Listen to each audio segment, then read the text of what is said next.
All right. Well, I'm here with Sam Manoogian of Able Pools and Spas. Sam is a local business owner, local Wilmington area business owner, and we started working together a few years back. And I've recognized he's got a real tough business to be able to find, employees with in two different areas. But mainly the field. And I think an admin staff was kind of a bit of an issue because of just his own experience and background, which really wasn't strong in recruiting and hiring and really getting top performance out of. So he's done a huge turnaround with his in-office staff. And it's pretty dramatic. But then the harder, we've been trying to tackle this all along, the field staff. And one of the challenges that exists, people that work in the field, because it's hard to find people in this environment. It's gotten even tougher over the last few years, but it's always been tough trying to find people that, laborers that have the mental makeup as well as the physical makeup to want to dig pools for a living. It's not real glamorous. We're shooting at a pretty small target of somebody in this environment that, wants to dig pools. It's not glamorous work. It's a lot of hard work. So he's been some trials and tribulations over that. So for the greater good, Sam, thanks for taking the time to share with other business owners some of your experiences and learnings when it comes to hiring. So if you would take back to kind of what life was on the team that you had before, both in office and out. How would you describe your employee situation? Frustrating. Yeah. Not real organized, motivated, productive, and made a lot of careless mistakes and expensive mistakes. Yeah. Yeah. When it comes to, like office staff and, office and admin people it's a little different animal than hiring guys in the field, right? So start off with, what are some things that you've done that have helped build the office team to what has gone from a really tough and difficult situation to really the best in-office team that you ever had? Well, the most important thing is probably persistence. So I've been through probably a dozen office personnel since you and I started working together 3 years ago, or 4 maybe now. And it's so I would say to just not be satisfied with questionable help. Yeah. So keep on looking for somebody who fits your needs if it's obvious that person is not in the position. Yeah. How'd you find them? Like, how have you found those people? What were some keys to being able to attract as well as sort through and make sure you get the right fit? Cast a big net. Yeah. So advertising in multiple locations, Indeed, Facebook, ZipRecruiter, all of those, but just gathering as many applicants as possible and using the action coach process where you streamline them down and have the big group interview and take your pick. I mean, it's really is a good system. Yeah. So breaking that system, because a lot of people on this won't know what the action coach system is, but I think the first key is making sure that you have good offers and good bait to make sure you attract ideal candidates. In making sure that, and also writing an effective ad.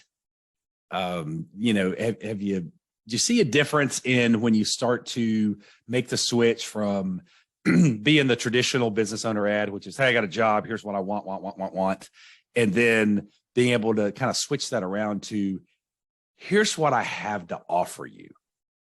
Tell me about the difference you've seen in caliber of candidate once you raise the, you know, the level of bait that you use.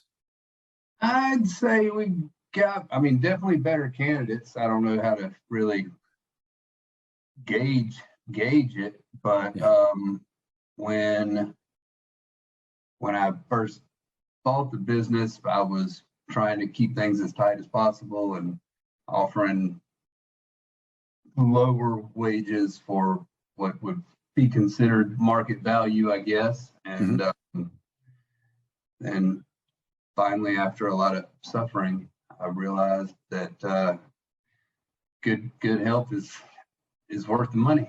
Yeah. So, and then also one of the things that we did, you know, is, you know, part of the process was, you know, write some ads that had some appeal, that really were a draw, that really say, hey, here's what we can offer you. And as much as most ads are written, then you're following a traditional path most business owners do, to say, hey, this is what I need from you. I need this, I need this, I need this, I need that. And then that switch to something that was a little more, you know, had a little more marketing polish, seemed to make a difference, you know, based on the quality candidate you got. All right. So here's a toughie that everybody's you faced for years. It's gotten tighter and tighter when it comes to, you know, the labor market, right? The guys in the field digging pools, not sexy, not glamorous. And hot. Always, what's hot? That's right. Hot. Yeah. This ain't air conditioning work either. This ain't air conditioning work. This is out in the field, you know, digging pools. It takes some, combination of technical skill, some common sense, and hard work, you know, and that trifecta of things is often hard to find. Tell me what have been some, you know, things that you've learned to, you know, make some better hires in that area. And with the field guys, it seems to be directly related to the hourly pay. When I was advertising at $13 an hour, I would get very poor employees, and 15 got a little better, and most recently 18. We get a lot that don't work out, but you know, we shoot for roughly 50% of the people that we hire will be here in a week or two. So, and 25% of them won't be here tomorrow. So we just bring them in. We try not to take on more than 2 in a day, and then we just work them.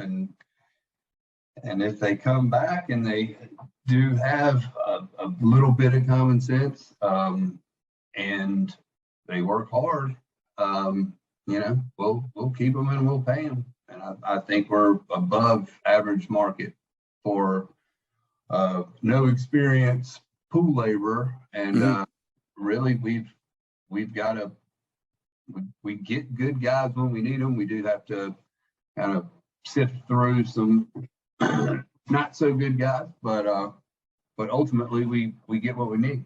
Yeah. So you found recently, you just made a bump up in the pay rate that you're marketing.